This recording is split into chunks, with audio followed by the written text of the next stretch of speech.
Hey guys, good evening. Let's see, let's make sure my recorder is on. There we go. Or I should say my mic. Let's go ahead and get started here. Today is the 27th of December 2021. We started the day with being extremely bullish. We looked for some levels in the ES futures. We watched those. It was a zero DTE day. And, my main focus was the winners that were already in the account and trimming, but also not just the winners, but making sure that I was comfortable with the size that I was holding. So I wanted to trim back quite a few things and I closed a few things. And I feel really comfortable going into Tuesday, the 28th. And honestly, after such a big momentum squeeze that we've had over the last, I want to say it's been 5 or 6 days, and I just want to go over that with you really quick. If you've been sitting back, trading, watching, but not partaking, right, in this run up, and today you're finally putting on long positions, then you're doing it wrong. Now, I say that I obviously don't know the future, meaning, you know, could we go up another 5 days? I really can't tell you that. But what I can tell you is that we timed the bottom really well. And I was looking for 6 bullish days. Matter of fact, I reached out to my buddy Ben and told him 6 days ago to get ready for a 6 day move. And here we are, 5 days up. Here, let's go ahead and count them together. 1, 2, 3, 4, 5. And you could see we made an all-time high. We used trendy scripts or the trendy levels to keep us on the right side of the trade. We came into the trendy edge on our last day of trading. You could see it resisted just like it was supposed to. We opened up over that today. And because we opened over that, I said the probabilities were in our favor to make an all-time high, and we went ahead and did that. So, how did I trade today? Well, again, zero DTE is going to be something that we're really looking forward to trading with you in 2022. And it really, at the end of the day, is just giving us this high probability of making money and not being focused on a plethora of names. Like, I just want to be hyper focused on SPX, SPY, and the Qs when the timing is right. Now, a lot of this is going to have to be, trending, right? So we know that, for example, after 5 days of moving up, it would be in the market's best interest to digest at least for 2 days, if not, a good day and a half, and then look for new highs if that's what the market wants to do. So, in saying that, would I go into tomorrow and start taking trendy signals on the buy or the sell side into tomorrow? Most likely, if I do, it'd be a quick trade, meaning I'm not really anticipating a huge trending day.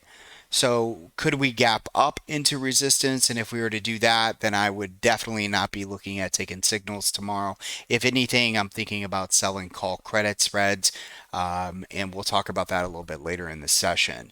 But I wanted to go over with you just really quick on SPX, how I went about trading that. And you all know this, you know, to make this as easy as I can. I'm really trying to break this down for you all on a 5-3 and a 1 minute chart. A lot of it has to do with reading the market the right way. And so coming into here, I've been bullish. I've been bullish for the last several weeks.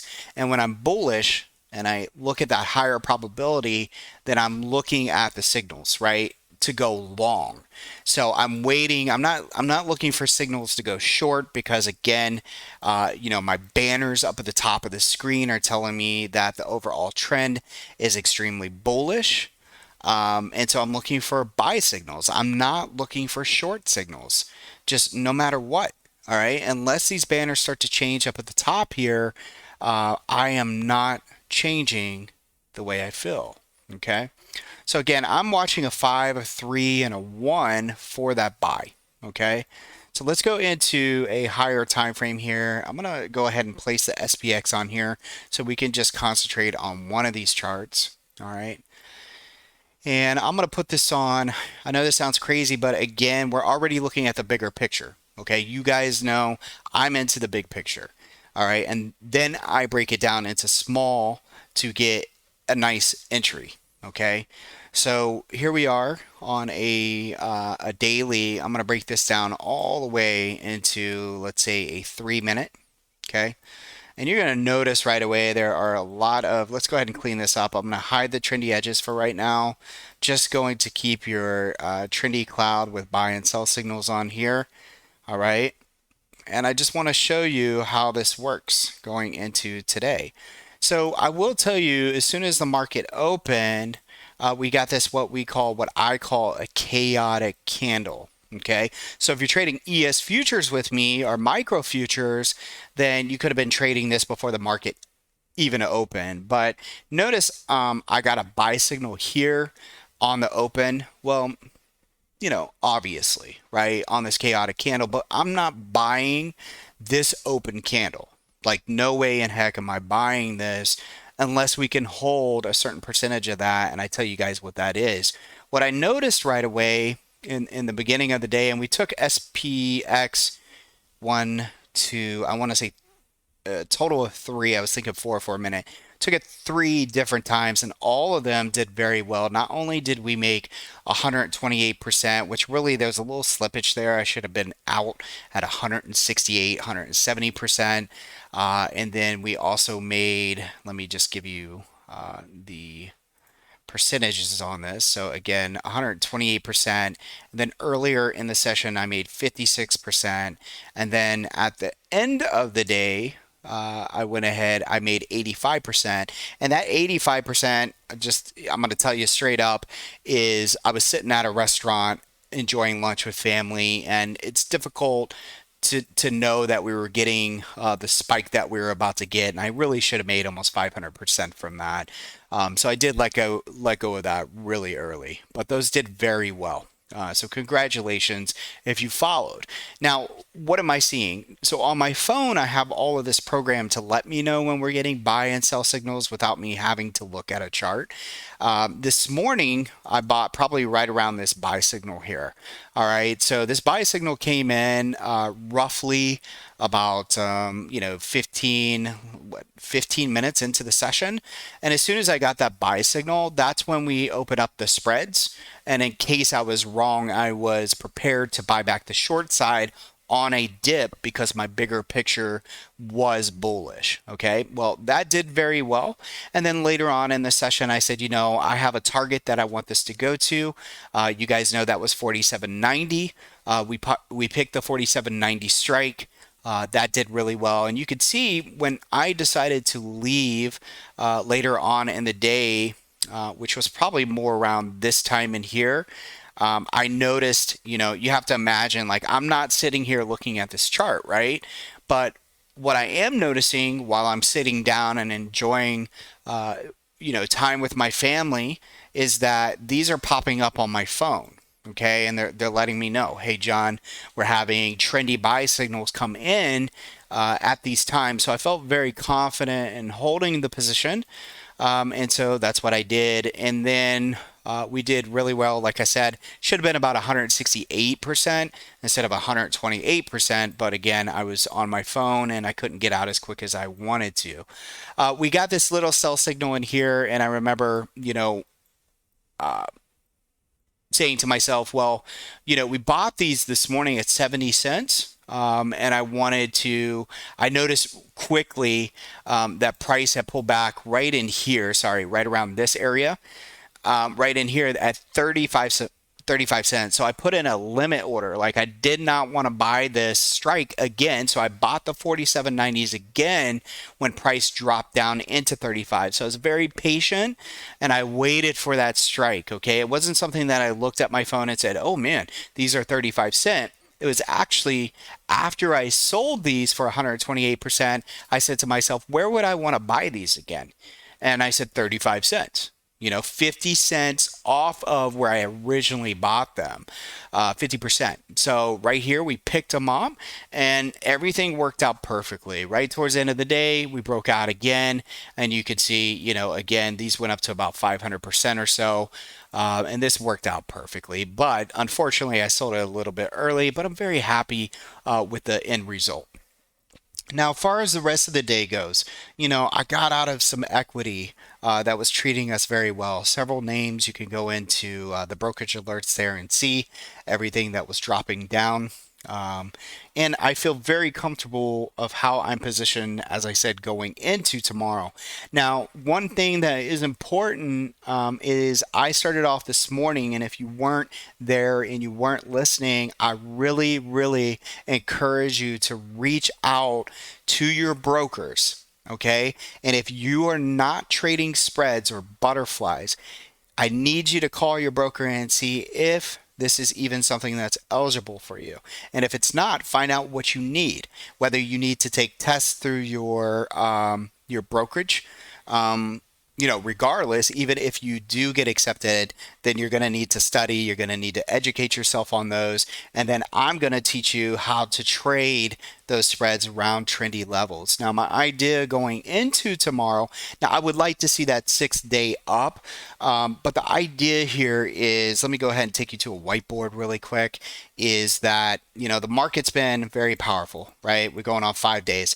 Well, there's probably some sort of Fibonacci extension up here or supply level on any name. Let's just go ahead and call this name Apple, okay? And again, we're going to say this is XYZ. That makes more sense to me, okay? No reason to call it a specific name. The idea here is if there is supply or a Fibonacci extension up here, I would much rather on the 6th day, if we pop, as we're popping, I'm trimming, I'm closing things. And then what I want to do is around these levels that I'm going to go ahead and pick out and discuss with you, I want to be selling call credit spreads. All right, so call credit spreads, the way that looks out here, and I'm just going to make this very quick because this video is already a little bit longer than I wanted to make it. But let's just say that this line up here is 140, okay? So we're just going to put 140 here. All right. Now, what I want to do is I'm looking at this and saying, hey, this is my resistance line. Okay. And I expect prices to pull back and maybe we digest, into Wednesday and Thursday. Okay. And because the market's been on fire, there's going to be premium attached to these options. I want to actually be selling that 140 out there. I want to be selling. So that's sell to open. All right, very important for you to understand that.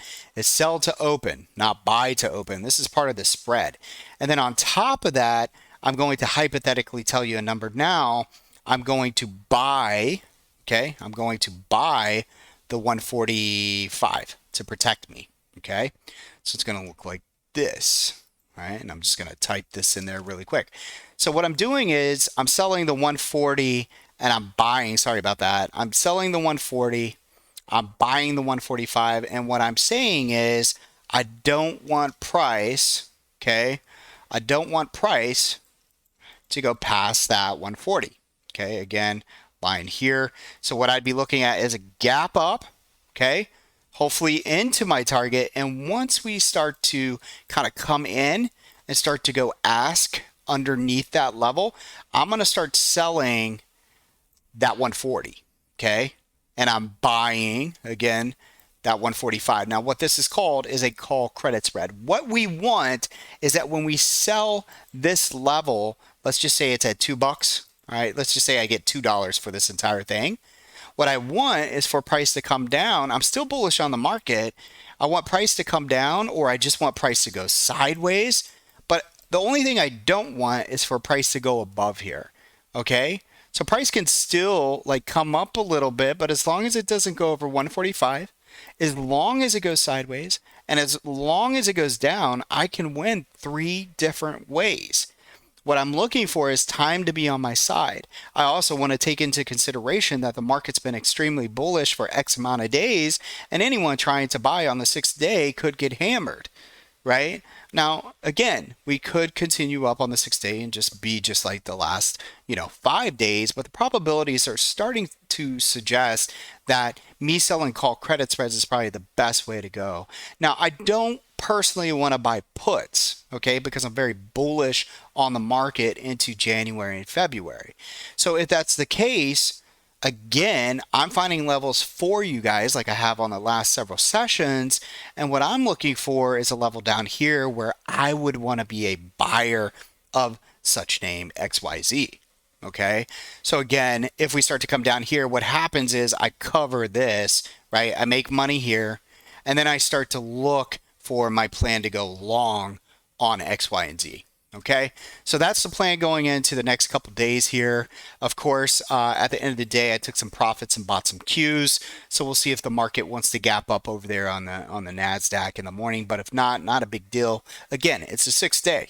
All right, so I'm not putting all my eggs into a bullish bet here on open tomorrow. We also have the futures we could trade to hedge if needed.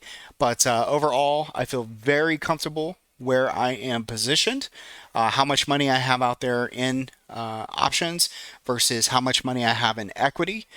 So very, very happy with the last several weeks. I hope you guys are doing great. I hope you're enjoying your holiday. I just want to give you a quick update. And if you have any questions for me, please reach out. Okay. If not, then we'll see you in the morning. Have a good day. Bye.